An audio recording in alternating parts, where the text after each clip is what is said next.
Tiffin Allegro 33AA 2017 model. The check valve has went bad on the water heater.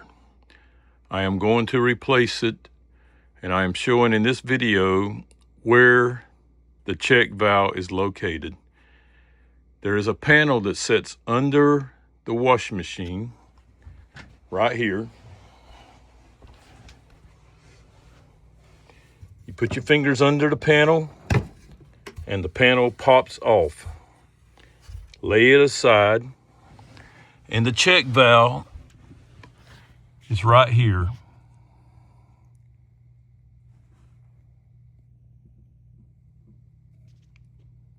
And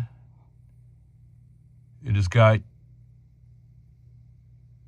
two twist type fittings on it.